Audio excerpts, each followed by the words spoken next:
Savourant Danialo. J'ai joué avec lui, j'étais en 6e. Moi, j'ai dit aux gens, j'ai joué avec tous les chanteurs, les anciens chanteurs béninois. Que ce soit Gigi Vicky, Jonas Pedro, Stan Toron, Nel Oliver, beaucoup travaillé avec lui, bien sûr. Bassiste, chanteur, auteur, compositeur, producteur, il est né à Cotonou, dans cette Afrique funky où les rythmes vaudous dialoguent avec le monde entier. Un truc qui m'énervait, c'est musique moderne, d'inspiration traditionnelle. Ou musique, non, mais moi je dis, la musique c'est la musique. Et donc, quand on mettait un peu d'instruments de blanc dedans, ouais, mais maintenant, nous on est un peu plus classe que quelqu'un qui fait. Non, mon gars. Mais justement, c'est lui qui t'inspire, le gars qui est en train de jouer son akbala ou bien son. Patrick Rufino a construit une œuvre libre, exigeante et profondément enracinante. On m'a jamais appris à jouer d'un instrument. Ouais. Tu joues de combien d'instruments? Connaître le succès avec un groupe en live, est-ce que ça ressemble à quoi? Si j'avais eu des enfants, je ne sais pas si je les laisserais faire facilement la musique. On va parler de Ago, qui signifie laissez-moi passer ou permettez-moi. Où est-ce que tu voulais passer? Et toi, là. Jusqu'à quand tu vas faire de la musique? Mon dernier souffle. Cotonou Boy Show. Ladies and gentlemen, Oyanambe Nasty Nesta. Mes amis m'appellent Daniel, cause I sleep where the lions eat, et vous êtes les bienvenus sur le Cotonou Boy Show. Alors aujourd'hui, nous accueillons Patrick Rufino, qui est un de ces artistes qui porte la musique comme une mémoire vivante. Bassiste, chanteur, auteur, compositeur, producteur, il est né à Cotonou, dans cette Afrique funky où les rythmes vaudous dialoguent avec le monde entier. Entre le Bénin, la France, les États-Unis, entre le jazz, le funk et le high life, ou même l'afrobeat, Patrick Rufino a construit une œuvre libre, exigeante et profondément enracinée. Aujourd'hui, on parle de musique, on parle de voyage, de transmission, de valeurs et de temps long. Bonjour Patrick. Bonjour Nasty. Comment vas-tu? Que du bonheur d'être là, avec des gens super sympas. Donc oui. On est bien. Ah, c'est l'équipe du Cotonou Boy Show qui est ravie de te recevoir en ce début d'année. On est vraiment content de t'avoir avec nous. Et moi, je me sens honoré d'être là. Merci beaucoup. C'est magnifique. Tu as fait un tour au pays. Comment tu trouves le pays? Évoluer. Oui. Ça va très vite là. Oui. La dernière fois, j'étais là, il y a 3 ans et demi. Oui. Et là, je reviens, c'est comme si à chaque fois, on fait 10 ans de bon, quoi. Ouais. À ce rythme, Cotonou va devenir une autre ville. Déjà, c'est dur de reconnaître certaines rues. À chaque fois, on revient, il y a des travaux partout. C'est génial. Sincèrement, bravo. Bah écoute, on parle de Cotonou, la ville où tu es né. Ouais. D'ailleurs, mais quand tu repenses à ton enfance à Cotonou, quel est le premier son auquel tu penses? Je ne parle pas de musique, je parle même de son, sonorité. Quel est le premier son qui te revient? Aussi loin que ta mémoire puisse te... Premier son? Oui. Le son des cloches quand on allait à l'école, avant de rentrer en classe. Oui. Ça, c'est resté. Okay. Et quand je pense devant j'aime un truc ici au bien du but. Quand je suis là, c'est de voir les enfants aller à l'école. Ça me rappelle moi quand j'étais enfant. Et donc, je passe souvent devant les écoles à l'heure de... Oui. Quand on sonne pour rentrer en classe et voilà. Ça te rappelle... mon enfance. Oui. Et justement, quelle enfance tu as eue? Quand tu repenses, ça te ramène à quelle partie de ton enfance? Mon enfance avait des parents très exigeants, mais en même temps qui nous permettaient d'évoluer avec le temps. Oui. C'est-à-dire qu'on est tous un peu musiciens dans la famille, un peu sportifs. Oui. On a reçu cette éducation-là. On a eu la chance aussi d'avoir une grand-mère ghanéenne, la mère de mon père qui était ghanéenne, qui a forgé mon éducation musicale. Oui. Donc très tôt déjà, qui nous faisait entendre les musiques du Ghana. Et aussi, comme on a le côté Yoruba aussi, je connaissais déjà cette culture-là, d'où j'ai été initié quand j'étais enfant, parce que j'étais turbulent. On m'a amené au village en disant, toi maintenant, on va t'apprendre les vraies choses. Et je pense que ça a contribué beaucoup à l'ouverture que j'ai présentement. Ok. Mais ton amour pour la musique, d'après ce que j'ai pu lire, il te vient très tôt. On va dire que tu es une sorte de surdoué de la musique. Tu avais des aptitudes. Tu as très tôt touché à un peu tous les instruments. Tu joues de combien d'instruments? Un peu tout, ouais. Oui, tu joues un peu de tout. Ouais, Ouais. j'avais commencé par les percussions d'abord. Ok. Avec, je traînais un peu, quand j'étais enfant, avec un peu les ballets, avec d'autres amis qui sont déjà morts, mais comme Paul Layor ou d'autres. Et d'autres qui sont encore là, comme Danny, pas toi, mais Oui. Danny, qui a des groupes de ballet. Et Oui. voilà, je traînais un peu avec tous ces gens-là. Et je pense que pour tout musicien, c'est la base. On a fait les Caleta, on a fait tout ça. Je traînais aussi un peu derrière les cérémonies Egungun et tout ça. Ok. Donc, comme c'est ma coutume, j'ai Ouais. hérité un peu de ça et avoir aussi une mère qui est du Nord, mélanger toute cette culture-là. Oui. Donc, j'ai appris tôt avec les percussions et après la guitare, la basse et puis le piano. Ouais. Ben, chantre aussi à la chorale, bien sûr. Ok. Donc, tous ces mélanges-là. Ouais. Les seuls instruments que je ne joue pas, souvent c'est les vents, c'est Les cuivres et tout instruments ça, avant, parce ouais. que j'ai été dégoûté très tôt. Ah ouais? Pourquoi? Oui, je voulais absolument jouer du sax et de la trompette. Et puis, je traînais avec une fanfare. Oui. Et puis, le mec qui jouait la trompette, il voulait me faire essayer. Sauf que je ne sais pas s'il avait fumé ou s'il mâchait la cola ou quoi. Et moi, étant turbulent, je prends son instrument pour essayer. Et il me disait, ouais, tu vas faire ça. Il dit, ok. Dès que j'ai approché, j'ai fait, il y a un truc. Et puis, j'ai dégueulé. Et donc, le truc, c'est fini. Je dis, plus jamais. Et quand je vois les gens jouer, je dis, ah, c'est dégueulasse et tout. Pourtant, c'est super, ces instruments, je les adore. Quand j'écris ou quand je compose, j'écris toujours pour les cuivres, pour tout le monde. D'ailleurs, les cuivres qui jouent avec les cassaves, c'est eux qui font toutes les parties de cuivre que quand j'arrange au studio, ils me connaissent, ça sonne bien. Mais je ne touche pas, restez loin de moi. Tu as tout pris ça, mais ah ça, ouais, non. mais le truc de l'enfant, quoi, ça te marque. Ça à t'a vie. traumatisé, c'est un trauma. Ouais, C'est ça. exact. Et vu que tu avais cette sensibilité-là, est-ce qu'il y a des choses qu'on ne t'expliquait pas, mais que tu arrivais, grâce à cette sensibilité-là, que tu comprenais par la musique? Tu arrivais à comprendre par ce que la musique te transmettait? Oui, alors la chose avec moi, c'est que c'est vrai qu'on m'a jamais appris à jouer d'un instrument. Ok. Même si après, arrivé en France, j'étais devenu professeur. C'est drôle aussi cette histoire parce que je voulais, on va en parler tout à l'heure, je voulais vraiment rentrer dans un conservatoire, le CIM à Paris. Ok. Et j'avais envoyé des dossiers quand j'étais à Coton, j'étais plus jeune. Et puis, ils avaient demandé un montant un peu trop élevé. Et quelques années après, je me retrouve à Paris, Professeur. en train de jouer dans les clubs. Et puis, il s'avère que je jouais avec des profs comme Gilles Rennes, Philippe Selam, Hervé Méchiné, qui est Django européen du jazz d'ailleurs. Et puis, plein de gars qui m'ont dit, ah, mais tu sais, les vendredis, on organise des bœufs, des jam sessions entre professeurs et élèves du conservatoire. Ok. Le CIM. Le CIM où Angélique est allée au CIM aussi d'ailleurs. Angélique, la grande sœur. Donc moi j'arrive vendredi pour jouer avec les professeurs parce que c'est avec eux que je joue dans les clubs. Et je joue, on fait le truc. Il y a un chanteur français qui vit à New York, qui est venu avec RFI pour un reportage et TSF Jazz. Ils m'ont invité à l'accompagner. Là tu as vu. Donc j'ai accompagné. Et il y avait le directeur, Michel Valera, qui était au fond de la salle, qui regardait tout. Et après, ils ont invité tous les profs dans le bureau du directeur avec les gens, le chanteur en question.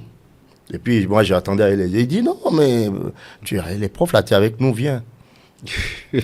On est dans son bureau à un moment donné, j'ai dit, mais Monsieur Michel, tu sais, le respect qu'on... Monsieur Michel, j'avais postulé en tant qu'être élève ici, et puis ça n'avait pas marché. Il dit, ah bon? Toi, élève? Il dit, oui. Il dit, redonne-moi ton nom. J'ai dit, Patrick Ruffino. Il dit, attends, il a fouillé. Il dit, ah ouais, c'est vrai, il a tout. Ah ouais, attends, il a trouvé mon dossier avec, tu sais, les tenues du bled, là, avec une guitare, avec ma démo. J'avais fait une démo que Claude Balogun avait filmée avant que... comme quoi. Il dit non, mais moi je voulais te proposer justement à partir de maintenant que ce soit toi qui dirige les ateliers des vendredis pour les élèves ici et que tu prennes quelques heures pour leur donner des cours, leur expliquer. Et c'est comme ça qu'on m'a appris. C'est une très belle histoire. Incroyable, hein? Tu voulais être élève, tu n'as pas pu être élève et par ce concours de circonstances-là, tu te retrouves professeur là-bas. Dans cette école-là. Ah, c'est une très belle histoire, Ouais, c'est une ouais. histoire magnifique. Mais ça me fait poser la question, pourquoi la basse? Toi qui arrivais à jouer de tous les instruments, pourquoi tu finis par la basse? Parce que quand on était enfant dans la chorale, c'était le seul instrument dispo.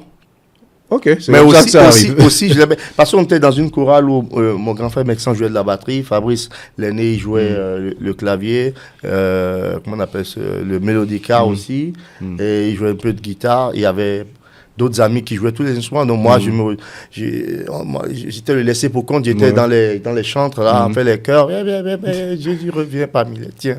Et j'ai dit, bon, je m'intéressais, puis quand je m'approchais de Maxence de Fabrice, je disais, ah non mais va chanter. Le seul qui m'attirait un peu vers lui, c'était Prosper, Padé, qui jouait de la basse, qui était venu d'Abidjan, qui jouait, j'aimais beaucoup son truc aussi, et je m'approchais de lui, il disait, non, vie, reste avec moi, tes grands frères te font ci, donc un jour, je lui ai dit, mais j'ai envie de jouer à la maison. Fabrice ne me laissait pas toucher sa guitare. Donc, j'allais chez lui à la maison et lui, il s'en foutait, il me remettait sa guitare et je voulais... j'étais fier de toucher une guitare. Je devais avoir 10 ans. Donc, je touchais sa guitare, j'étais là. Et puis il m'a montré comment tu poses tes doigts et tout. Et puis, c'est parti. Ok. Et moi, t'as pas besoin de me montrer les choses deux fois. Ouais. En bon sagittaire, ça va vite. Ça va vite. Ok. Mais à quoi ressemblait ta jeunesse? La jeunesse à Cotonou, d'un jeune homme qui aime la musique, et qui le football. vit... Ok, et le football. Donc, à quoi ressemblait ta jeunesse? Tu étais quel genre d'élève? Avec une mère que j'avais là et un père que j'avais, je n'avais tu pas étais le choix. d'exceller. Quand tu fais des bêtises à l'école, ça vient à la maison. Oui. Non, ça allait bien, mais alors il y a un truc qui est... mon père n'a pas été content parce qu'après j'ai dû bien sûr arrêter encore la musique pour reprendre les études parce qu'en année de bac, je dit à mon père, je vais arrêter, il fait que de la musique. En année de bac. Ok. Là, tu étais au Bénin encore ou... Ouais, ok. Je faisais des allers-retours. Ok. Mais chaque fois que tu revenais, les parents te regardaient bizarrement. Ouais, mais c'est bien parce que tu fais les études, tu voyages. Je voyageais déjà. Hein, Et puis j'ai dit, je fais que de la musique. Mon père, lui, n'avait pas de soucis. C'était un gars un peu free. Il dit, mais va voir ça avec ta mère. Je vais voir la vieille, je lui dis. Je pense que tu poses pas la question deux fois, tu vois. Le regard. J'ai dit, ok. Bon. Alors je reviens négocier avec le vieux au salon. Il me dit, bon, mon fils, pour moi, il n'y a pas de saut métier dans la vie. Chacun de mes enfants doit choisir ce qu'il veut. Par contre, si tu choisis un métier, je veux que tu sois le meilleur. Pour que tu ne deviennes pas une charge pour tes frères demain. Cette phrase, je l'ai jusqu'à présent. Ouais. Une charge pour tes frères demain. Parce que tout le monde était prédestiné à être avocat. Oui, on a tous le chemin qui était tracé. Alors, ce qui se passait, c'est que chaque fois, autant je jouais, je gagnais déjà de l'argent. Hein. Je voulais foncer. Je revenais à la maison, j'ai un petit problème de loyer, que j'ai dit à ma mère, prête-moi de l'argent, je vais te rembourser. J'allais rembourser. Ouais, mais je t'ai dit, la musique, tu vois, c'est...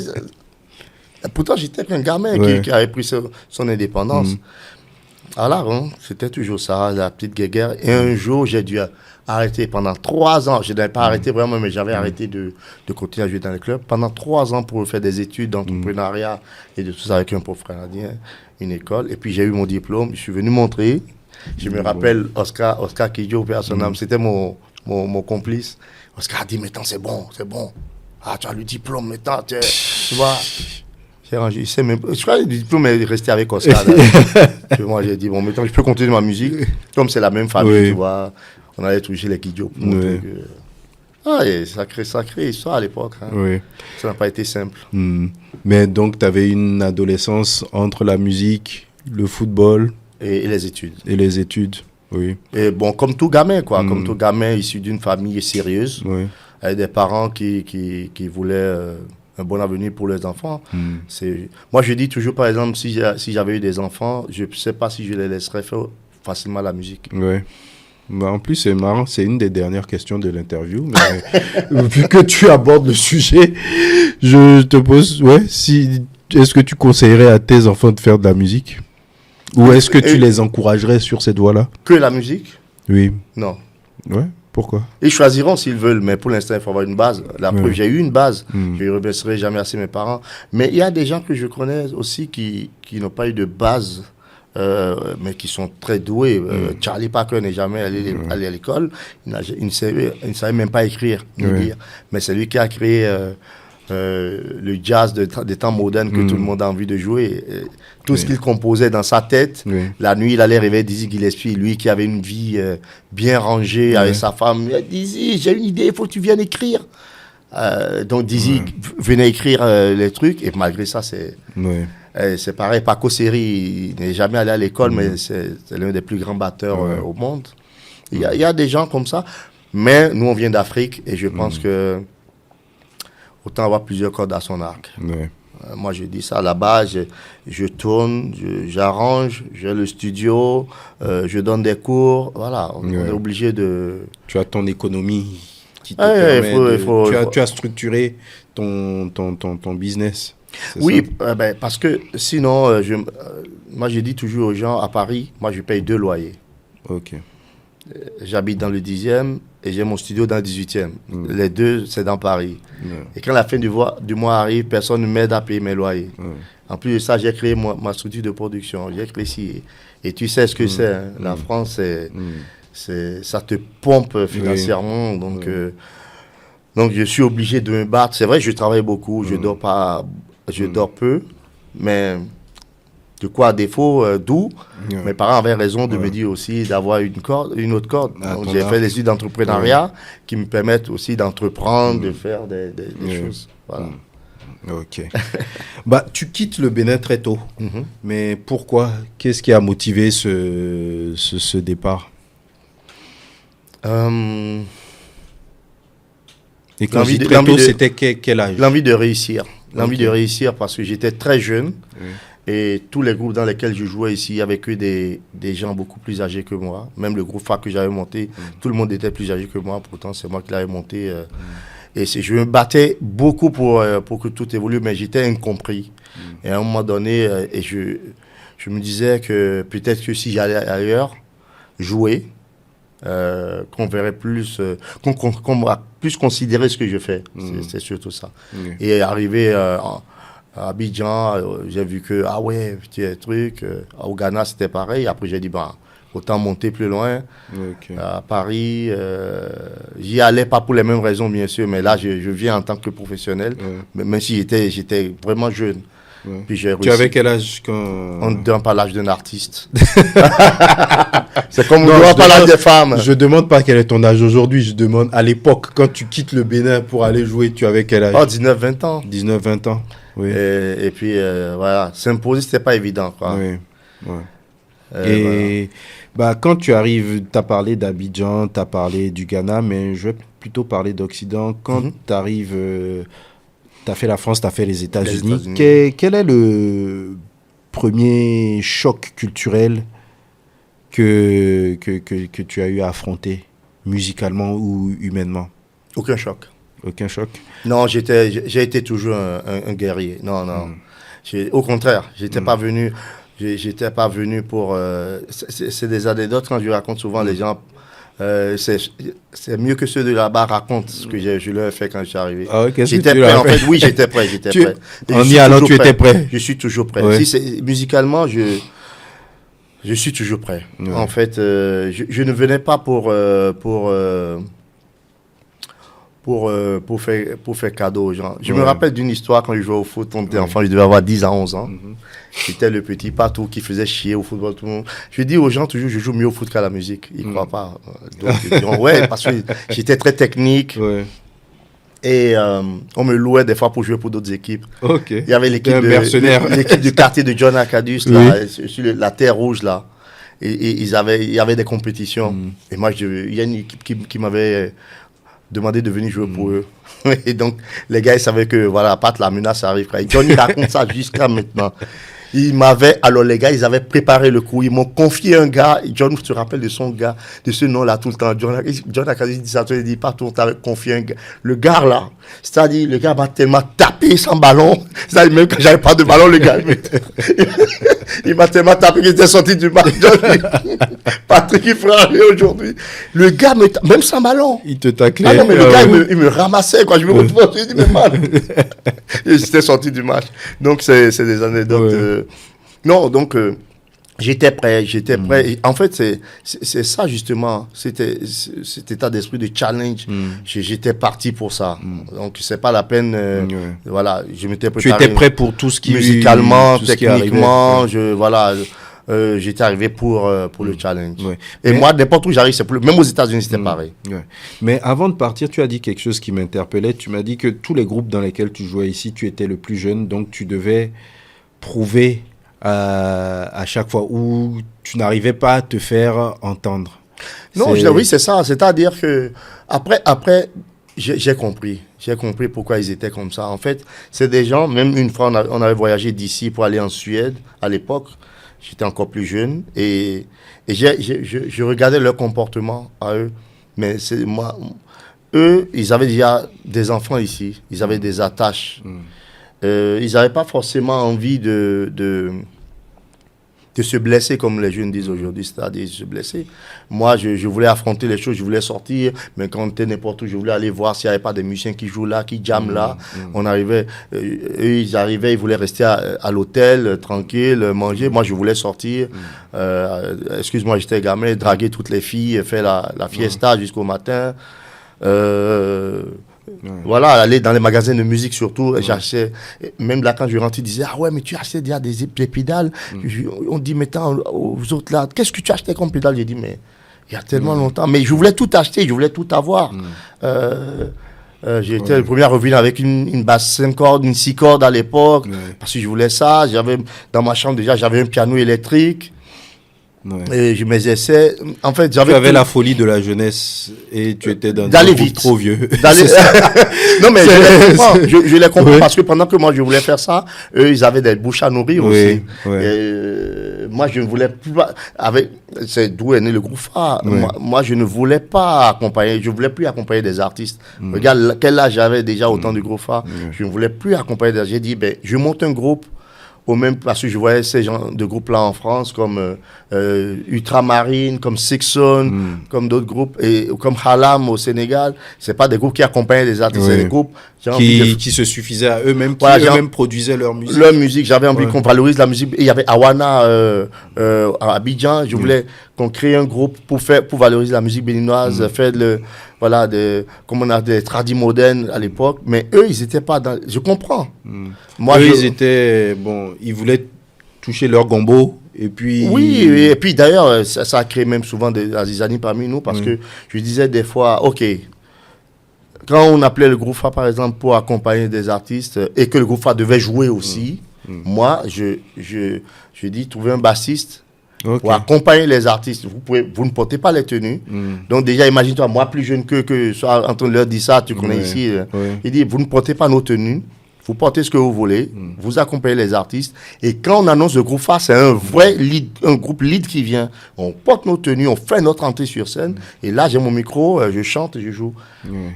Mais oui, je pense qu'à l'époque, tu n'as pas été compris pour ça. Mais est-ce que c'était pas une histoire de vision? Au-delà du fait que les autres avaient des bouches à nourrir et tout, est-ce que toi, tu voyais pas quelque chose que eux ils ne voyaient pas, ou est-ce que tu n'arrivais pas à leur expliquer ce que tu voyais de l'autre côté de la montagne en fait? Si, je leur expliquais, mais tu as dit le mot juste.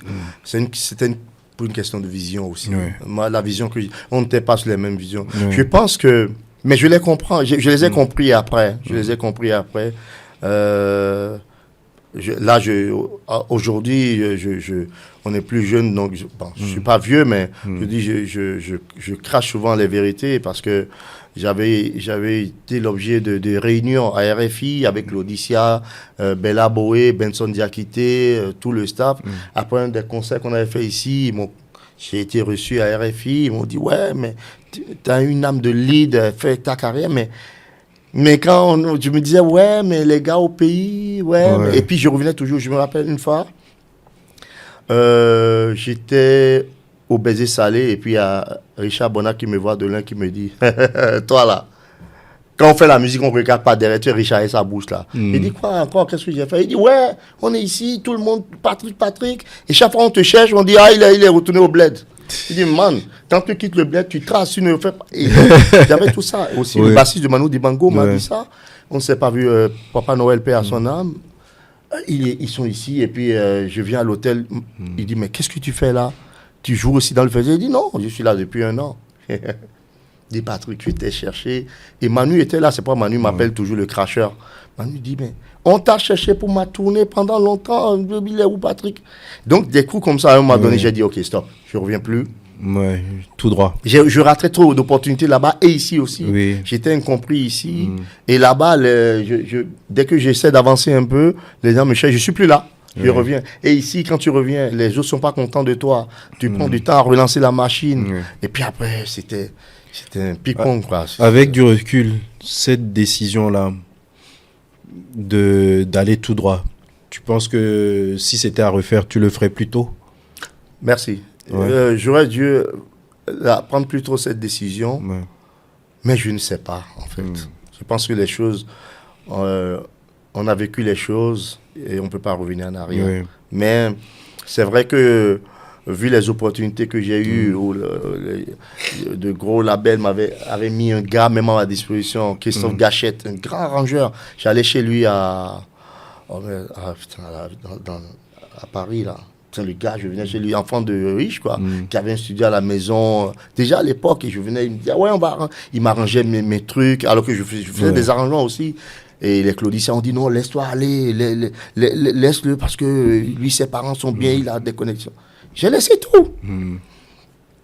À Levallois, Christophe Gachet, à Levallois, j'allais chez lui, tout le studio, moi j'avais même pas le tiers de ce qu'il avait, et puis je chantais après, dès qu'un truc pétait, à l'époque pour faire les CD, il y avait un tube Philips là, pour graver les CD, le mec il avait ça déjà, et dès que ça pétait, il dit ah mais attends, comprends-moi, il rentre dans sa voiture, on va acheter un neuf, il revient, il installe, j'étais là, il dit ouais, moi je viens du bien temps, tu vas acheter les trucs comme ça, le mec il vient, il branche, il dit ah ouais maintenant ça marche.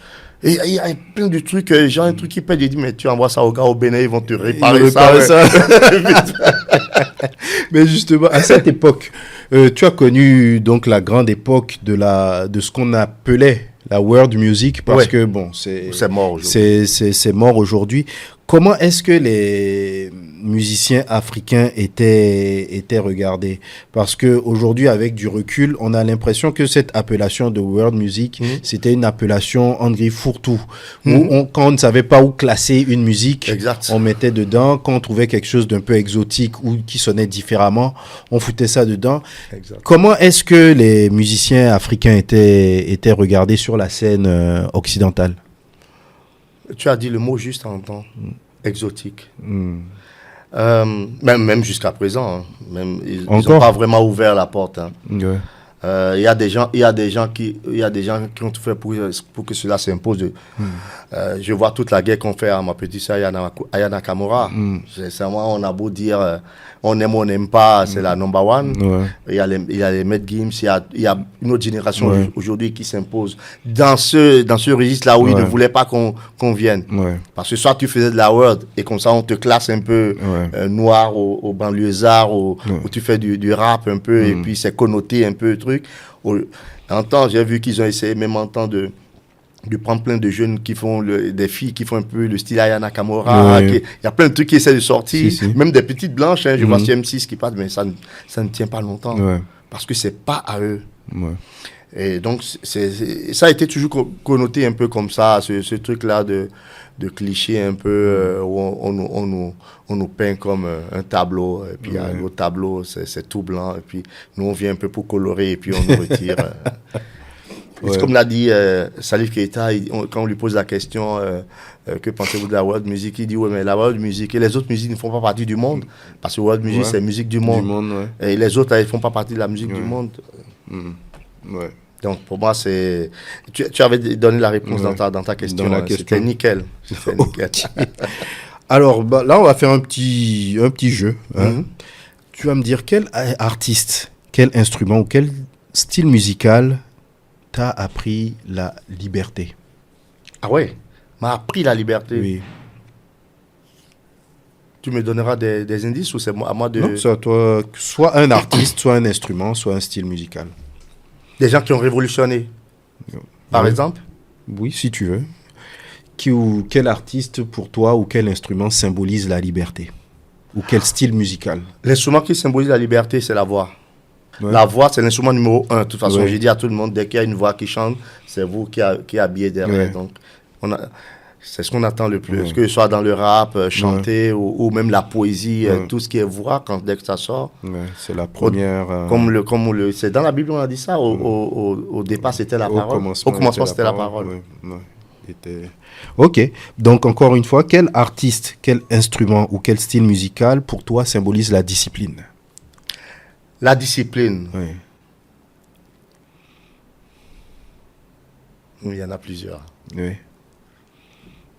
Il y en a plusieurs. Non, ça c'est une question piège. C'est dangereux. Il n'y a pas de piège. Non, je vais pas tomber dans ça. Non, non, ben maintenant. Tu es dangereux, toi. Hey,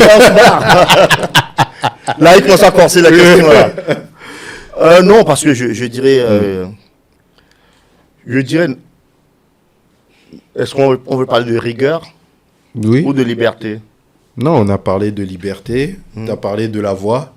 Et je pense, enfin, la voix même, j'y avais pas du tout pensé quand j'écrivais la question, mais c'est totalement pertinent. Mais en termes de discipline, parce que je me dis, bon, peut-être qu'il y a un instrument qui t'a demandé peut-être plus de discipline pour le maîtriser, ou plus de rigueur, en ou ce sens.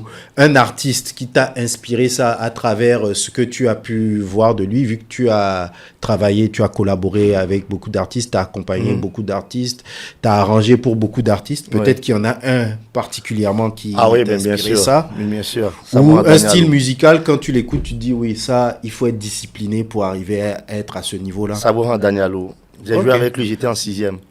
Ok. Je me rappelle d'un truc qu'il m'avait fait. C'est plus des CCF ou. Et il raconte ça. Comme il connaissait mes parents, et puis c'était Beto Vivi. C'est quand il fait le roulement, ça part sur le off, pas sur le, ça part pas sur le 1. Et moi, j'étais tout gamin, j'étais avoir 12-13 ans. Puis je très agité, très technique. Je passe sur le 1, quoi. Et puis, comme j'ai compris, j'ai rattrapé rapidement. Et il m'a dit, allô, ça, on va bateau. Il m'a dit ça sur scène en jouant. Mais c'est comment de jouer avec lui? Parce que quand on le voit jouer sur scène, des fois il y a des scènes Non, mais il était extraordinaires. Il y a des fois quand ces musiciens de gamme, tu vois ça dans son regard qu'il a envie de les engager. C'est cette génération-là, ils ont une rigueur qui nous ont inculqué d'ailleurs. On n'est pas nombreux à avoir ça. Mais alors moi, j'ai joué avec lui qu'à cette période-là, quand j'étais gamin. Et après, on a fait notre collaboration. Vous avez fait une collaboration ensemble. Et quand il vient à Paris, à chaque fois, il vient chez moi, on est ensemble, on va manger ensemble. Ragouet, sincèrement, c'est impressionnant parce que il entend. Parce que la chose numéro 1 qu'on demande à un musicien, c'est d'entendre. Tu peux avoir toute la technique, mais si tu n'entends pas ce que les autres jouent ou ce que tu joues, ça ne sonnera pas. Et il entend. Il entend même trop. Il entend très vite avant les autres. C'est un surdoué. Donc, non, il nous a tous inspirés. Il nous a tous inspirés. Voilà. Et puis les autres, bien sûr. En fait, la chance que j'ai eue, c'est d'avoir joué avec... Moi, j'ai dit aux gens, j'ai joué avec tous les chanteurs, les anciens chanteurs béninois. Que ce soit Gigi Vicky, Jonas Pedro, Stan Toron, même enregistré sur des trucs à lui. Nel Oliver, beaucoup travaillé avec lui, bien sûr. Qui d'autre de cette génération-là? Ouais, et puis Ragouet, quoi. Bah, ouais. Mais c'est une chance. Là. Et puis les polyrythmos, bien sûr. Très tôt, Gustave Bento, c'est mon oncle, donc il me mettait déjà sur la Vespa. Alors ça aussi, c'est une histoire. Ça aussi, ça m'a beaucoup forgé. Il jouait dans les clubs, là, et puis je faisais le mur et il m'amenait. C'était mon oncle. Et donc, eux, les polyrythmos, ils m'ont apporté beaucoup aussi, beaucoup. C'est seulement, on a la chance quand même au Bénin. Aujourd'hui, je suis très content, très fier de voir que les jeunes, la nouvelle génération, puise beaucoup dans ça. J'ai comme l'impression qu'il y a eu une période la fameuse période world music, qui a déteint de manière un peu bizarre sur l'Afrique, en fait, où pour être genre classe, il fallait, mais ça, un truc qui m'énervait, c'est musique moderne, d'inspiration traditionnelle. Ou musique, non, mais moi je dis, la musique c'est la musique, et donc quand on mettait un peu d'instruments de blanc dedans, ouais, mais maintenant, nous on est un peu plus classe que quelqu'un qui fait, non. Mon gars, mais justement c'est lui qui t'inspire, le gars qui est en train de jouer son akbala ou bien son egungun et tout ça là, c'est eux qui, c'est l'essence. Si on n'a pas ça, on est blanc, tu vois, et c'est ça qu'on vend. Donc après cette période de world music en Europe qui a amené un peu ce truc là en Afrique où tout le monde voulait ressembler un peu à quelque chose de différent. Parce que bon, c'était ça qui permettait d'aller sur des festivals, qui permettait de sortir ou qui, et en réalité les exemples qu'il y avait, c'était Angélique Kidjo, Ismaël Lo et Youssou et bah, à un moment c'était le salut pour les artistes africains, et il fallait faire ce mélange de musique traditionnelle dans laquelle tu rajoutais des codes pour que ça puisse passer en radio. Et bon, je pense qu'il y a beaucoup d'artistes qui se sont rués dedans. Bon, mais sans avoir les armes. Exactement. Parce que quand tu écoutais du Angélique ou du Youssou N'Dour, du Salif, c'était super bien travaillé. C'était quand même, il y a un truc, bon, c'est vrai, mais ça tournait, quoi. Moi, je trouve qu'il y a des choses, les gens, si t'as pas les armes, autant faire simple. Les gens voulaient faire des fois compliqué sans avoir les armes. Et ce qui fait que, moi, quand je revenais et que certains me demandaient, au départ, j'avais pas, alors ça aussi, c'est une erreur, une de mes erreurs à l'époque. Moi, je voulais toujours dire, ouais, mais étant jeune, tu veux dire aux anciens, ouais, mais, parce qu'ils te le demandent en plus, ouais, mais qu'est-ce que tu penses de ce que j'ai fait là? Tu penses que là-bas, et moi, je voulais jouer au gars, c'est pas, oui, mais grand, ici, là, machin. Mais c'est pas ce qu'ils voulaient entendre. Ils voulaient que tu leur dises que c'est bien ce qu'ils font. Et après, même, il a dit, pas tout le monde est sur une copine, on fait beaucoup de guitare, on fait dire, il est devenu quelqu'un. Ah, tu vois? Et moi, j'ai mis ça aussi. Tu n'avais pas. J'ai mis du temps à comprendre qu'il fallait pas, en fait. Après, quand et le contraire aussi, commençait pas à déranger. Quand on me demandait, j'ai dit, ouais, c'est bien, faut. Et regarde, mais tu fais l'hypocrisie, c'est ça. Dis-moi la vérité, non, je te jure, c'est bien. Non, faut venir à des bois, non, c'est moi. Ah, moi, j'ai été trop. J'ai eu même une menace de mort ici. Parce que je voulais dire la vérité. Toute vérité n'est pas bonne à dire. Ouais, bah, c'est clair. Clair. On te fait comprendre les droits d'aînesse ici tout de suite. Et même quand je viens là, non, bon, mais on me voit plus. Après, je me rencontre dans un bar. On va faire. Oh, je suis. Dis-toi, dis waouh. Peut-être on a eu mais je sais que je vais vous appeler. Les choses du pays. Et tu repars quand? Oh, dans quelques jours. Et quand je reviens chaque 3 heures, mais à soi combien? Oh, il dit, faut le bout, c'est urgence, il y a oui. Mon frère. Dans mes petits une balle dans le pied, tout. Je me suis tout tiré des balles dans le pied ici. Non. J'étais incompris, mais moi-même.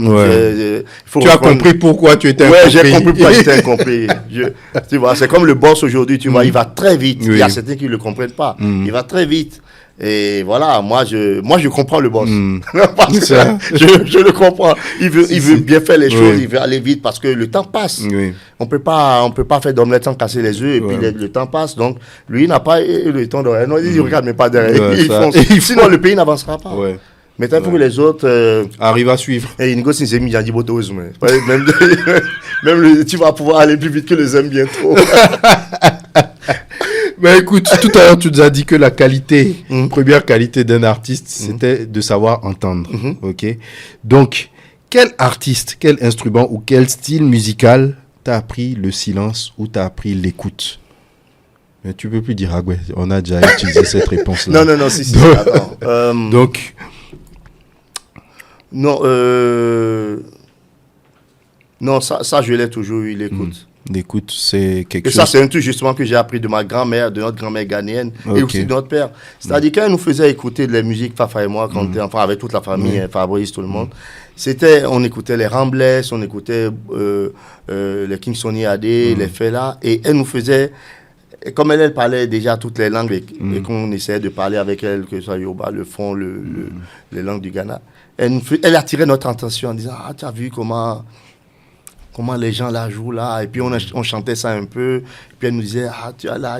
Et donc, déjà très tôt, on te met dans le bain de faire attention aux petites choses dans la les musique. subtilités. Voilà, et puis les chorales, bien sûr. Oui. Et puis quand tu vas jouer, non, mais sincèrement, ça commence déjà dès la base, le caleta et tout. Il y avait des rigueurs, hein, tu ne joues pas n'importe quoi. Quand tu tiens la cloche, tu ne renverses pas la cloche. Ok. Tu es en train de tenir la cloche. Quand tu prends le tantam qui accompagne, tu dois tenir le. Donc, le rythme, c'est la première rigueur et l'écoute qu'on nous donne. Et donc, tu dois déjà travailler ça très tôt et tenir. Oui. Là, j'ai amené mes blancs ici, ils ont sué. Hein. mes amis professeurs du conservatoire, Oui. là, on est venu oui. voir ici, là, ils frimaient. J'ai dit, OK. Mais Tu es grand percussionniste, on te donne des cours, viens. Il y a un ami qui faisait, c'est mon Gungu là, qui nous a invités. Il dit, Wapo, yo, tous les poubos. Tu frimes, non? J'ai dit, il faut lui donner la cloche, Le gars, il prend la cloche, on lui. il n'arrive pas à trouver Il le temps.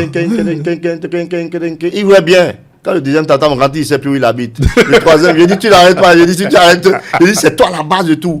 Il dit, tu es au soleil là, quand ils deviennent là. J'ai dit, rien. Il a même filmé ça. Il dit, non, tu tiens. Il me regarde, il fait, viens. J'ai dit, je ne prends pas. Ah oui, mais. Après, il a filé ça un petit. Ah ouais, parce qu'il pense que, en fait, ces gens-là pensent que quand on joue nos musiques comme ça, que c'est des fois, ils pensent des fois que c'est au hasard. Hein. Ok. Quand ils voient un solo de tam-tam, ils se disent, ouais, bon, c'est de l'improvisation. Je lui dis, mais c'est de l'improvisation calculée et réfléchie. Ouais. Et donc, moi, je lui donne des coups, je te dis, c'est des fois dur. Il faut leur expliquer. La musique africaine, ouais, on voit les Sénégalais faire, tout le monde saute. C'est un truc de colon façon là. Bon, il faut les amener sur le terrain. Il y en a qui savent bien jouer, qui comprennent, qui le font bien. Mais il y en a d'autres, il faut les amener, leur donner le truc. Ok, vas-y, voilà, fais, on va voir. Écoute, tu as accompagné des légendes, ok? Là, je vais te donner quelques noms. Tu vas nous dire ce que tu en penses. King Messa. Oh, Papa Vie. Ouais, j'ai travaillé sur ces 4 derniers albums qui sont sortis, à Menez-moi à Paris. Oui, c'est mon complice. Oui. On a beaucoup fait, on a voyagé ensemble. Je n'accompagne pas beaucoup sur scène, mais quand je viens, c'est que j'ai travaillé sur un album et que je viens ponctuellement faire des trucs. On est allé au Japon, on a fait un truc à Paris, on a fait ou pas? Mais pas beaucoup, mais sincèrement, c'est mon... Oui, on a fait le Congo, on a fait quelques trucs ensemble, mais c'est mon complice. Et il a un fils d'ailleurs avec qui je bosse à Paris, qui est puissant. Ok. Ouais. D'accord. Il est très très bien son enfant. Il n'est pas du tout dans le registre de son père, c'est plutôt musique urbaine. Super ce qu'il fait, c'est vraiment actuel.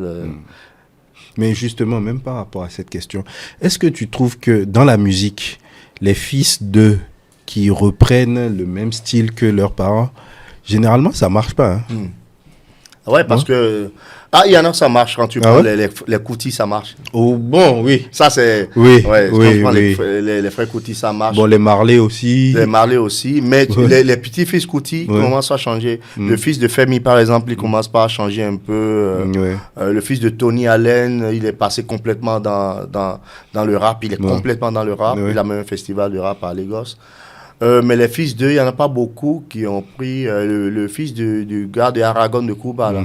Il a repris le flambeau du père, mais il y en a, ça ne marche pas. Il y en a, je pense que le Aziza du vieux est tellement puissant que c'est pas... il peut pas supporter la charge. Ils se sont préparés, les vieux là, c'était pas la blague. Hein. C'était une jungle, donc ils se préparent bien pour rester dans la jungle. Finalement, les enfants viennent derrière, ils pensent qu'ils vont juste en profiter. Et si le vieux ne t'a pas fait baigner dans la soupe là, dans la potion, depuis et que tu viens comme ça, parce que tu es grand mettant, non, ça prend pas. Bah, Feu Stanton. Tu as travaillé avec lui? Oui, que ça, même sur certains albums. Oui, j'ai joué sur certains albums. Ouais, on a joué ensemble à Paris. pour un truc, mais non, laisse tomber. Ouais.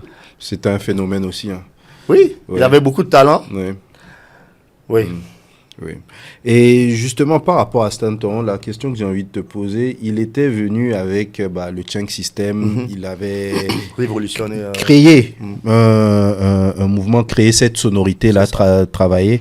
Mais aujourd'hui, on se rend compte qu'en termes d'héritage, cette sonorité-là n'est pas perpétuée.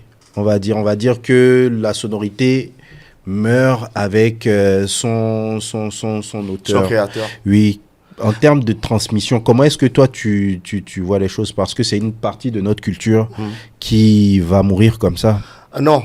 Ok. Mais là où je te rejoins quelque part, c'est que oui, la nouvelle génération ne fait pas que du chunk. La nouvelle génération va puiser un peu dans du Stanton.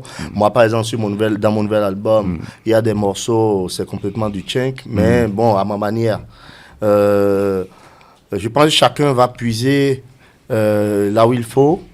Ceci dit, peut-être arrivera une autre génération qui va dire ah mais cette sonorité-là, ouais, ressourcer, ça revient réveiller toujours, ça, ouais. ça revient toujours. Okay. Ouais, ça revient toujours. Quand je prends par exemple quelqu'un comme Sipa que j'aime beaucoup, Robinson, il y a plein de gens qui font du soyo, mais chacun à sa manière. Même s'il est encore vivant, ça continue d'exister. Maintenant, il faut. C'est vrai, c'est pas évident. Tous ces anciens-là, je ne sais même pas s'il y a des gens. Sabouan Danielou, je vois par exemple que il y a beaucoup de jeunes de Porto-Novo, comme comment j'appelle mon ami qui fait du gospel là. Son nom était là. Donc, qui font un peu à la Sabouan Danielou quand même. Maintenant, est-ce que ces anciens-là, je ne sais pas, il y a un mot que je n'ai pas envie de dire maintenant. Parce que c'est spécial quand même de prendre le flambeau comme ça. Hein. Il faut vraiment qu'on te passe la main. Parce que tu peux le faire, mais eux, il n'y a pas que la musique, il y a une puissance spirituelle aussi qu'ils ont. Et tu ne peux pas te lever comme ça en disant, ouais, maintenant je reprends le flambeau. Et, c'est une question de Aziza. Et Dora. Ouais. Donc, le nom d'après, ça va être Papa Wemba. Ouais. Oui. Tu as travaillé avec lui également. Papa Wemba, travaillé avec lui, joué avec lui. Anecdote d'une des premières fois que j'ai joué avec lui, les gars ne voulaient pas d'un bassiste.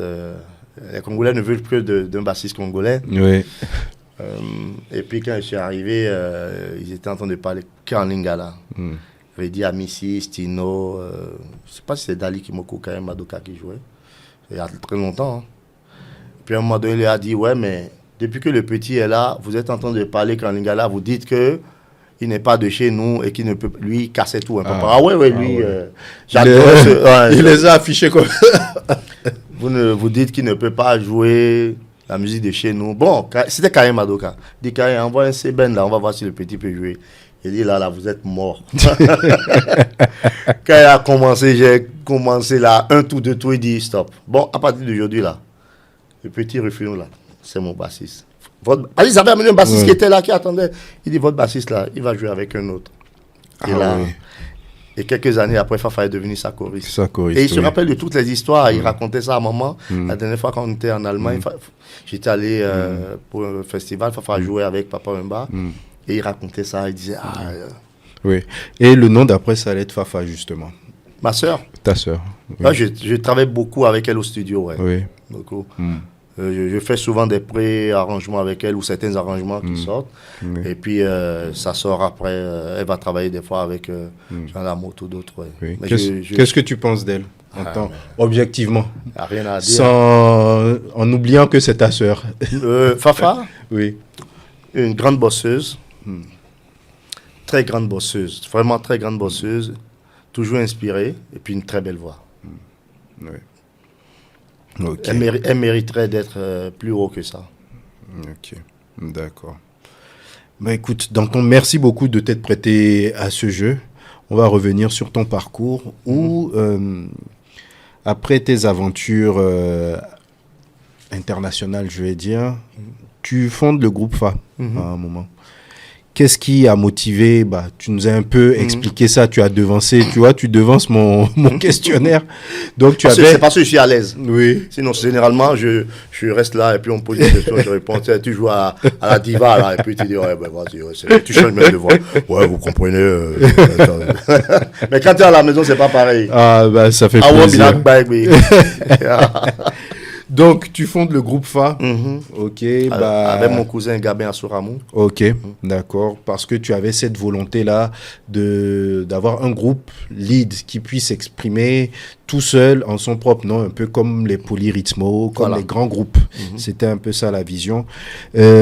Alors, cette aventure, est-ce que tu peux nous en parler? Parce que tu as connu un certain succès avec ça. Toi, tu n'as pas envie que je prenne l'avion pour partir. Hein? Les gars vont m'attendre à l'aéroport. Qu'est-ce que tu as raconté là? Non. Tu vas me dire quand est-ce que tu t'en vas, on va sortir ça après. Ah, tu veux que je dise en plus, c'est quoi tu vas faire? Non. Ça, tu me dis ça en off. On a appris que tu es célibataire. Tu vois, les fois qu'ils ont leur valise. Je n'ai pas de visa, mais je parle. Non, mais parce que c'est quand même un groupe phare qui a reçu de nombreuses distinctions au Bénin. Ouais. Qu'est-ce qui explique toutes ces distinctions que vous avez reçues et que tu nous racontes un peu cette histoire? Tu sais, parce que moi, le groupe, et je suis en train de travailler sur ça, mon rêve, ça a toujours été de produire un groupe d'instrumentistes et de développer un groupe d'instrumentistes. Donc, cette expérience-là et cette partie du questionnaire est vraiment importante pour moi. Vous avez connu le succès. C'est quoi connaître le succès? Je pense que c'était dans les années, on va dire, fin 90, 2000, non? 98, 96, 97, 98, jusqu'à 2000. Jusqu'à 2000, fin 90, 2000. Connaître le succès avec un groupe en live, est-ce que ça ressemble à quoi au Bénin ici? Bon, c'était pas évident parce que l'idée que les gens ont des groupes au Bénin, c'est des groupes qui accompagnent des artistes. Les rares groupes qui ont fait carrière un peu entre eux, c'était les Polyrythmo. Voilà. Mais les autres groupes, je crois que Polyrythmo est d'ailleurs le seul groupe qui a fait carrière comme ça. Parce que les autres groupes, quand vous prenez Blas Santiago, c'est Blas Santiago et Ignace de Souza. Voilà. Quand vous prenez Jonas Pedro, c'était les Dadje, je crois, avec Jonas Pedro. Il y a toujours un groupe et un leader. Oui. Mais nous, moi, comme je disais au départ, l'expérience de connaître des groupes comme Ultramarié, Sexon, Awana, d'autres groupes qui commençaient pas à évoluer en Afrique. En fait, c'était toute une génération qui commençait pas à monter en Afrique, au Sénégal, partout. Et moi, j'ai dit, mais au Bénin, il y avait quand même des groupes aussi. Hein, il y avait... Ah ouais, c'est pareil. À cette époque, il y avait aussi Jean Dagbenon qui avait son groupe, mais c'était Jaya et Jean Dagbenon. C'était pas... il y avait Loïc qui avait monté aussi Wadjo. Wadjo, c'était ça? Je sais plus. Bon, ça, c'était un peu comme le groupe FA, mais nous, on avait plus mis le côté un peu plus... On faisait un mélange de commercial et de fusion un peu. Mon objectif, c'était ça, c'était que ce groupe-là fasse le tour du monde, jouer avec des potes que tu as connus depuis que tu es enfant. Même si tu partais, tu revenais. Mes expériences en jouant avec les gens là-bas, c'est moi qui suis l'étranger. Des fois, ils se connaissent entre eux, mais même si je m'imposais. Mais le fait d'avoir tes gars du pays, les codes, vous avez les mêmes codes. Ça a été enrichissant. Ça a été bien, sauf que, bon... Tu l'avais dit tantôt. Hein. Oui. On ne refait pas le monde. Bon, je vais essayer de poser des questions pour que tu me donnes des réponses, mais que les réponses ne soient pas difficiles pour toi. Diplomate. Mais qu'est-ce qui amène généralement des problèmes dans les groupes? En général, souvent, c'est des problèmes d'ego. Il y a des problèmes d'ego. Mais il peut y avoir aussi, comme je disais, si on n'a pas la même vision, ça capote. Ouais. Toujours. On n'avait pas la même vision. Ouais. Je pensais qu'on avait les mêmes visions, mais je t'ai parlé entre autres des problématiques aussi, des problèmes des uns que je comprends maintenant. À l'époque, j'étais fougueux, jeune. Je ne comprenais pas pourquoi, même si tu as ça, pourquoi on ne fonce pas, pourquoi. Ouais. Mais ils avaient leur raison. Eux, ils n'avaient pas forcément envie, par exemple, d'aller s'installer à Abidjan ou d'aller s'installer à Paris. Tu vois. Et alors que moi, Toi, tu étais je prêt voulais à plus- conquérir le monde. je voulais plus être ici. Ouais. Je tournais en rond à un moment donné. Ouais. Je veux dire, j'étais incompris, ça me fatiguait. Donc, Ouais. et ce qui fait même qu'à un moment donné, tous les week-ends, j'allais jouer à Lomé et Accra. Ok. Ouais. Donc, c'est pour te Vous, dire. vous n'étiez pas dans la même dynamique. Donc, Non. conseil pour tous ceux qui veulent monter des groupes, si vous n'êtes pas dans la même dynamique dès le départ, il vaut mieux ne pas tenter l'aventure. Vous pouvez tenter, mais en vous entendant très très tôt. Parce que le problème, c'est ça. C'est-à-dire, vous n'avez pas la même vision. C'est exactement comme un gouvernement ou n'importe quoi. C'est-à-dire que quand vous créez un truc, je pense que notre erreur à l'époque, c'est qu'on était tellement proches, on était contents, on fait des trucs, on joue, mais on s'était jamais assis comme une famille, Ouais. s'asseoir en disant, bon, c'est quoi l'objectif? On fait quoi exactement? On fait un disque, on fait des trucs, on tourne. Ici, c'est bon, on est les rois de la forêt ici, là. Au Bénin, tout le monde nous aime, on joue, on fait les premières parts de Kofi ou de n'importe qui. Mais est-ce que c'est ça l'objectif même? Je pense que et ça aussi, c'est sur ça que moi aussi j'avais fait des erreurs. Ou peut-être que j'avais demandé, mais j'étais trop jeune, de dire, bon les gars, ouais, je pense que j'avais demandé, mais je ne pouvais pas avoir des réponses. Pas, pour eux, c'était, ouais, bon, c'est bon quoi. C'est déjà bien, tu vois, on joue, on remplit le CCF, tu vois, à chaque fois, bon. Ouais. Mais toi, tu voulais le monde. Ah mais Ça. moi je veux toujours le monde. Ouais. Mais malgré le succès, à quel moment tu as compris que le succès ne règle pas ces questions de vision et d'ego. Et d'ego, oui. À quel moment tu as compris et à quel moment et comment ça se termine l'histoire en fait, malgré tout ce que vous avez pu gagner.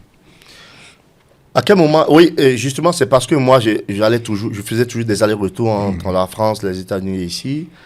Mais à un moment donné, justement, quand tout le monde commençait par me dire, bon, mais écoute, man, soit tu choisis, à un moment donné, nous, on a été comme toi, tu vois, que ce soit les musiciens en France, des musiciens africains en France et d'autres. Ils commençaient par me dire, mais si tu veux vraiment qu'on parle de toi et que tu réussisses, il faudra à un moment donné que tu choisisses. Tu ne peux pas constamment faire ça. C'est-à-dire, tu n'es bien nulle part. Ouais. Tu vois, quand tu es là-bas, tu as fait tes preuves, on te cherche, on ne te trouve plus. Tu reviens ici, les autres sont fâchés parce que quand tu pars, eux ne font plus rien. Ouais. Tu vois, ils sont là, le groupe n'existe plus. Donc ils se disent, bon, à un moment donné, man. Et donc, ces questions-là, à un moment donné, ça me. Tu restes dans ta chambre, tu dis, ouais, mais. Et après, je suis parti. J'étais parti, je ne suis pas revenu, je pense, entre. J'étais reparti la dernière fois en 2000. 2000, non, 99, et je suis revenu en 2005. Ok. Parce là, que tu as débranché. Ouais, j'avais débranché tout et je suis revenu parce qu'on devait aller à Jazzawaga. Jazzawaga voulait absolument revoir le groupe Fa. Et donc, j'étais revenu ici à Cotonou. On a répété 10 jours. On allait à Jazzawaga et je suis revenu 2005. Et c'est là où je suis venu enregistrer l'album et Wakajo qui est sorti. J'avais commencé parce que moi, je voyageais avec déjà mon matos à Ouaga. J'avais installé dans l'hôtel. Ton studio. Puis Simon Wensi à la flûte Peul, Khalifa au balafon dans la chambre. Je les enregistrais déjà parce que j'avais déjà commencé l'album là-bas. Ouais. Je suis arrivé ici, à Ouaga, dans la chambre, j'ai commencé par les enregistrer. Et puis après, on est arrivé à Cotonou, j'ai enregistré les arrondis, nous les cuivres. C'était chez Joselito, qui était le sax du groupe Fa, que lui, il avait débranché même avant moi. Ok. Donc, il avait monté son petit studio, donc j'ai lui enregistré quelques parties de guitare. Je suis arrivé à Paris, j'ai finalisé. Oui. Bon, à ce concert, je sentais que... L'osmose n'y était plus. Oui, c'est... En fait, les gars, le problème, c'est que les gars, ils ont du talent. C'est indéniable, ils ont du talent, ils savent, ils connaissent. Mais quand tu pars, tu reviens comme ça, 5 ans après que tu vois que la vision n'a pas vraiment... Bon, j'étais là, on le fait parce que j'ai retrouvé les gars, c'est sympa, on va faire ce festival où les gens nous attendent. C'était magnifique d'ailleurs. Et après, on est revenu et puis... Ciao. Même pas, pas de nouvelles, quoi. Oui. Bonne nouvelle. Mais est-ce que qu'est-ce que tu gardes de cette expérience-là avec le groupe? Un album super. Ça a marqué aussi certaines générations. Il y a des gens qui connaissent certaines chansons. Ce que je regrette de cet album, c'est que cet album aurait pu sortir sur de grands labels en Europe, aux États-Unis, ou en Afrique pour mieux faire connaître l'album. Oui. Mais j'avais pas toutes les clés pour Oui. pour le marchandage de ça. Oui. Ok. Et on va parler de Ago. Cet album qui signifie laissez-moi passer ou permettez-moi Ago, de quoi, passer. comme on dit, je crois Oui. ici, ouais. Mais passer où? Où est-ce que tu voulais passer? Et toi, là, c'est terrible. Où est-ce que je voulais passer? Ouais, mais permettez-moi de rentrer à la maison, rentrer, voilà. Oui. Permettez-moi, Ok. quoi. Ouais. Et tu parles beaucoup de spiritualité Mm. depuis le début de cet entretien. Cet album-là est spirituel, comme toutes tes œuvres. Ouais. Si tu dois faire la différence, qu'est-ce qui a évolué dans ta spiritualité à l'époque et aujourd'hui, depuis cet album à aujourd'hui? Justement, on racontait ça entre autres. Tous les chemins traversés, tous ces obstacles, tout. Je disais tantôt que j'étais incompris, mais aujourd'hui je comprends pourquoi j'étais incompris. Et je comprends les autres. Et je pense que ça aussi, c'est tout un chemin spirituel qui m'a permis. Bon, je ne suis pas spirituel, mais j'emprunte ce truc-là. Je dirais plus de sagesse, en fait. Ça m'a permis de comprendre que. Voilà. C'est plus de sagesse, je dirais. Oui, plus de sagesse. Ouais. Ouais. Bon, de toute façon, je pense que c'est ça l'objectif de la spiritualité dans nos vies. Ça nous aide à devenir de meilleures personnes, des personnes plus sages, plus averties. Oui, en fait, le fait aussi, tu disais tantôt, comme je travaille avec beaucoup de musiciens urbains et tout ça, tout ça aussi, ça m'a forgé. C'est-à-dire, je travaille avec certains qui avaient mon âge à l'époque et je vois comment ils se comportent. Je sais Tu que comprends. voilà, j'ai eu le passage d'Arafat, j'ai eu voilà, j'ai beaucoup arrangé Lady Ponce par exemple, il y a des sons qui passent, c'est moi qui arrange, qu'on a aussi dans mon studio, il y a Chantala ici, il y a quelques Camerounais et là je suis en train de je dis ça parce que tout ça le fait de côtoyer beaucoup de monde comme ça, il y a une compilation, pas une compilation, c'est un artiste qui fait beaucoup de feats, qui a fait des feats avec Yemi Alade, c'est moi qui ai arrangé, qui travaille dessus, Davido, Wizboy, Singila, qui est souvent passé au studio aussi, plein de gens comme ça, Nocebo, qui d'autre, il y en a plein, la plupart des gens de la musique, voilà. Donc ça me permet aussi, cet échange-là, ça permet on apprend des autres en fait, j'apprends des autres. Moi j'apprends de beaucoup de tout le monde, ça c'est une chance que j'ai, d'apprendre de tout le monde. Si j'écoute ta musique, je vais forcément piquer quelque chose là-dedans, ça y a rien à faire. Et généralement les gens, quand ils me font écouter leur musique, c'est pour que je juge. Moi, toi, c'est tu pour me prendre connais mal. Moi je suis là en train de m'honorer, en train de tout enregistrer, toi tu dis que je juge. Parce que tu as forcément une créativité, tu apportes un truc. Donc moi les gens qui viennent avec la prétention de moi j'ai horreur de ça.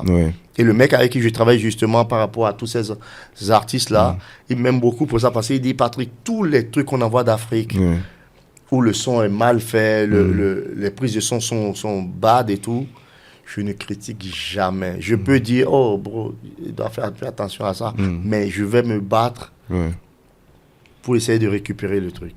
Je ne vais pas critiquer. Chacun a ses problèmes, les gars se battent. Je ne pense pas que le gars qui a fait ça, qui a raté son truc, il soit méchant. Tu vois, voilà, donc... Avançons, quoi. Essayons de récupérer le truc et puis on se bat avec. Maintenant, si c'est compliqué, ça ne peut pas donner. J'ai dit, bon, est-ce que tu peux lui demander quand même de refaire le mix. Ok. Alors, quel bilan tu fais de cet album Ago? Qu'est-ce qu'il t'a apporté en termes d'expérience solo? Cet album a été le fait que cet album a été sélection FIP, sélection Nova, sélection Radio France. ça a été vraiment... Je pense que j'ai eu cette chance-là depuis toujours. L'album Wakadio aussi était sélection RFI, partenariat RFI. Le fait que l'album Agua était partenariat RFI, partenariat Nova, FIP et tout ça, ça a eu une bonne audience. Mes musiciens disent on a fait tellement de promos radio live, on a fait toutes les radios de France, c'est incroyable. Je revoyais même en termes de contenu vidéo sur les plateformes, là, il y en a plein de cet album. On a fait beaucoup de concerts. On a fait beaucoup de concerts. Et c'est moi qui m'étais calmé parce que l'album, mais on va se voir pour un verre, je te ferai écouter le nouvel album. C'est vraiment, Maggie Duerty qui a produit l'autre album dit, Patrick, tu as fait un bond de 10 ans sur le nouvel album. Fafra aussi le dit, c'est un autre... c'est pas pourquoi j'ai l'expérience aussi de prendre tous les trucs urbains partout en gardant mon truc afrobeat comme je le fais et à rajouter un peu de trucs actuels. C'est le bilan. Et de toute façon, quand tu fais un album, il faut aller dans la continuité, dans l'évolution pour que les gens... d'où le concert de la dernière fois à la Villette, on a joué quelques morceaux du nouvel album pour voir la réaction du public. Et quand tout le monde était... Même les gens sans connaître les refrains, ils connaissent tout de suite. Donc ça a été... Et ce prochain album, il va s'appeler Time for Music, c'est ça? Mais et lui là, il a consulté l'oracle, le frère et on lui a dit. C'est ça, tu vois, c'était Vaudou Days. Donc, je suis allé chercher, faire les recherches. Un grand maître du phare. Il manque juste la tenue. Donc, Time for Music. Mais pourquoi il va s'appeler Time for Music? Oui, parce qu'en fait, c'était une idée de feu Tony Allen qui joue aussi dans l'album, le batteur de Fela à l'époque. Et on a fait un album ensemble qui n'est pas sorti aussi, qui s'appelle Colors of Legacy. Et à partir de là, à chaque fois, il disait It's time for music, Patrick. Donc à un moment donné, bon. Time for music. Voilà, et donc moi je chantais ce truc-là. C'est tiré d'un morceau qu'on interprétait un peu au Bénin ici. Time for music, ladies and gents. Donc, je chantais ça pour lui dire, time for music. Donc, j'ai interprété ça, j'ai changé ça en afrobeat. Et puis, on s'est dit, comme il est décédé, je regarde ce qu'il disait, time for music. Quel bel hommage. Quel bel hommage. Mais aujourd'hui, qu'est-ce qui te motive à encore faire de la musique, à part que tu as toujours fait de la musique, à sortir un album? Parce qu'aujourd'hui, les albums...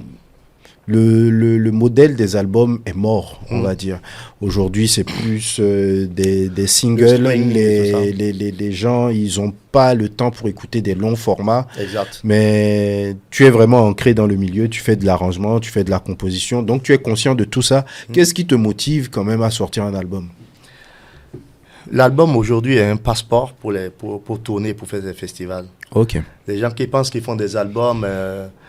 parce qu'ils vont vendre comme les CD, comme on vendait à l'époque. Je pense que c'est révolu tout ça. Aujourd'hui, un album, c'est juste parce que les festivals ont besoin que tu aies plusieurs titres, par exemple, que pour pouvoir tourner.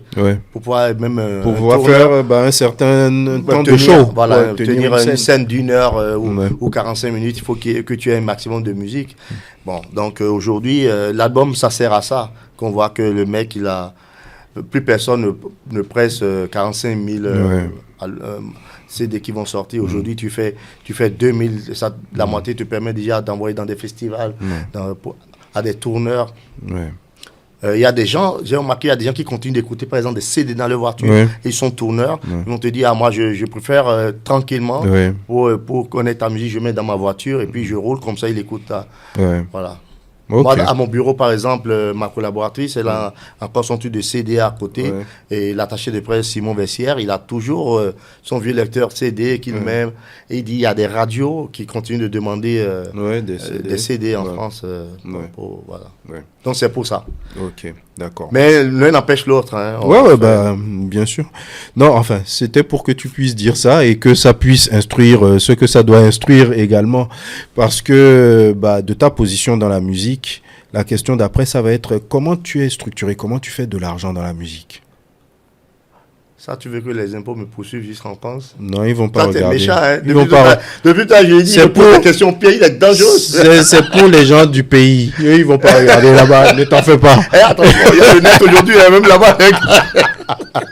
J'arrive à la répondre, monsieur, on vous cherchait là. Ouais, c'est ça. Vous avez dit qu'il y avait ça. Venez, on va voir clair dans vos affaires. Non, mais ce qui m'arrange aujourd'hui, c'est... Oui, il y a certes les concerts, mais il y a le studio, il y a les cours, il y a tout ça. C'est pourquoi je disais tantôt, il faut avoir toujours plusieurs cordes à son arc. Oui. Il faut, voilà. Ok. Quand Donc, concert, studio, arrangement, voilà, cours. Voilà. Ouais. Et tout ne marche pas au même moment, bien sûr. Mais il y a des trucs qui sont plus stables, comme le studio. Voilà, où tu arranges les gens, où tu fais de la location du studio. Voilà, c'est... Ok, d'accord. Le streaming aussi de temps en temps, Ouais, parce qu'il y a des morceaux qui tournent encore. Puis nous, là-bas, on a la chance quand même d'avoir les droits d'auteur, la SACEM, la Spedidam pour les droits des musiciens et la DAMI. Et ça permet aussi de toucher des petits chèques tous les 4 mois. Ouais, tu connais le code.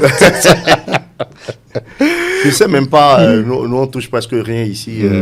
En termes de droits, non. C'est compliqué ici. Ouais, c'est compliqué, c'est compliqué. C'est en train d'être... je pense qu'ils se sont penchés sur la question. C'est mieux qu'il y a quelques années, mais c'est encore compliqué.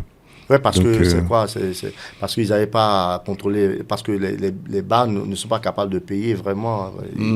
C'est ça. Non, je pense qu'il y a une redevance qui est payée annuellement par les structures, une sorte de forfait. Ouais. Mais c'est vraiment difficile d'évaluer de manière réelle combien de fois ton morceau est joué à l'année. Donc, c'est complexe. Bon, ils sont en train de travailler dessus. On espère que ça va donner. Le secteur informel, c'est pas évident. C'est ça. Alors, j'ai remarqué tout au long de cet entretien une chose, tu vois, moi je suis convaincu que la musique, c'est un métier de jeune. C'est un sport. Tu m'élimines d'office, c'est ça? Non. Mais jeune, c'est pas l'âge. Ouais, jeune, c'est dans la tête, dans l'attitude, dans l'ouverture d'esprit. Il y a des gens qui sont plus âgés que nous, qui sont plus jeunes que nous. Ouais, bien sûr. C'est juste le corps qui le corps ne suit pas forcément. Mais dans la tête. Et je pense que faire de la musique ou faire un métier artistique, il faut avoir cette liberté-là qu'on retrouve dans la jeunesse. Exact. Et cette liberté-là que tu n'as cessé d'évoquer tout au long de cet entretien. Mais partant de ça, du haut de ta carrière, de tes plus de 20 ans d'expérience ou de carrière musicale, même beaucoup plus, quelle est la chose que tu te refuserais de transmettre à la nouvelle génération? Je ne sais pas si c'est une mentalité ou un comportement que tu as pu observer dans toutes ces années qu'il ne faut absolument pas que la jeune génération adopte. On en avait déjà parlé tout à l'heure, rapidement. Mais tu as raison. L'incompréhension. Mais on en parlait, par exemple. Moi, je pense que s'ils veulent monter un groupe, il faudrait que la vision soit... Qu'ils parlent de vision commune. Et soit tu as la vision ou il n'y a pas la vision et chacun prend son chemin. Sinon, après, c'est des douleurs, c'est des choses qui blessent. Et c'est des incompréhensions après qui font que... les carrières des uns et des autres peuvent aussi s'arrêter prématurément. Donc je pense que soit ils veulent monter un groupe, travailler en groupe, et ils causent, et ils échangent, ils s'expliquent pour que ça soit clair et net dès le départ, même si c'est jamais facile un groupe. Et s'ils veulent faire une carrière solo, moi ce que je leur dirais de laisser tomber, c'est la paresse. Parce que ici, on a tendance à penser que c'est quand on nous invite pour... je dis ça souvent, on ne répète pas assez, on ne travaille pas assez solo. C'est-à-dire, je dis ça parce que j'ai grandi ici.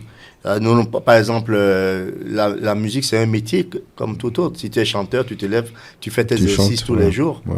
Même si tu dois travailler 1 heure, tu fais 1 heure d'exercice, tu es bassiste, tu travailles tes gammes un peu. Mais je remarque qu'ici, bon, c'est vrai, c'est tellement dur que le gars se lève, il va prendre sa moto pour rentrer dans la ville. Donc, je pense que ça, c'est important. Ne pas, faut laisser la paresse. La paresse et tous les jours travailler. Ok. Et quel est pour toi le plus grand danger pour les jeunes musiciens africains?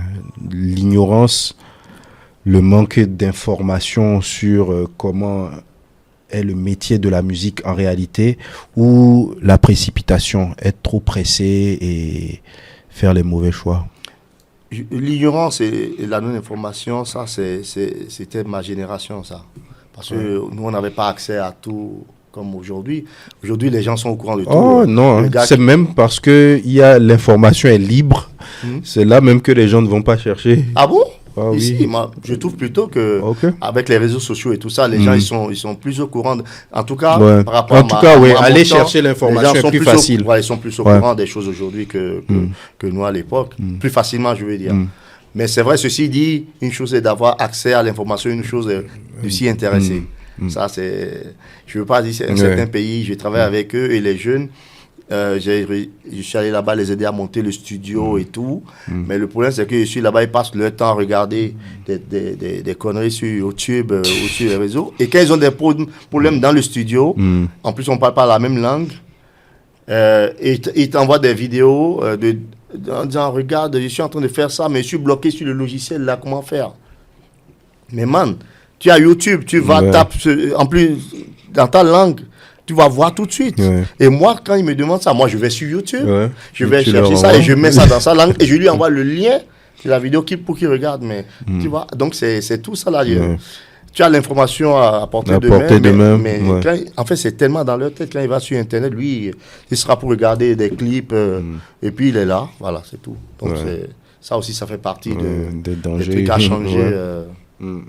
Ouais. Et jusqu'à quand tu vas faire de la musique?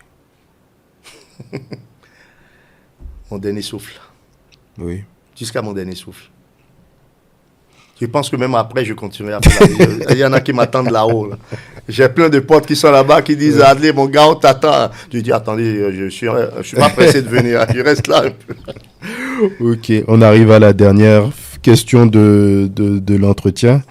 Si demain, on touche du bois, si la musique s'arrêtait, qu'est-ce qui resterait intact chez toi? Qu'est-ce qui ne bougerait pas? Waouh! Mon éducation que j'ai reçue. Ça me poursuit. Et ce sera là jusqu'à la fin de mes jours. Grâce à mes parents, quoi. Oui. Et ça, j'ai fait un post. La dernière fois, j'ai dit, si on perd j'ai dit quoi? Si on perd notre culture et notre tradition, on a tout perdu. Je dirais même aussi, si on perd notre dignité et notre éducation, on a tout perdu. Moi, je pense que mon éducation est même au-delà de ma musique. Donc, si la musique part ou disparaît quelque part, tant que mon éducation me poursuit partout où je vais, je serai respecté, je respecte tout le monde, donc tout va bien. Ok, c'était la dernière question, mais après la dernière question, il y a une dernière question. Est-ce qu'il y a une question que tu aurais aimé que je te pose que je ne t'ai pas posée? Non. Non. Tu as vraiment, comme je te disais, tu es devenu un prêtre du phare, tu as consulté, tu as... Non, mais sincèrement, nickel, tu as été top. Merci beaucoup. Tu sais mettre les gens à l'aise, on rigole bien, sincèrement. Magnifique. Merci beaucoup, merci pour ton temps, merci pour ta transparence. Merci d'avoir été aussi ouvert avec nous. Je suis sûr qu'il y en a plein qui vont écouter cet entretien et qui vont prendre la substance qu'il y a à prendre pour chacun. Les oreilles qui doivent entendre, entendront. Donc, merci pour le message que tu es venu porter dans le Cotonou Boy Show. Et je te souhaite beaucoup de succès pour ta vie, pour tes projets futurs, pour Time for Music. Thank you. Merci. Merci beaucoup. Tu as été top. Vraiment, je reviendrai avec plaisir. Dès que tu passes, il n'y a pas de problème. Merci. Ciao. Cotonou Boy Show.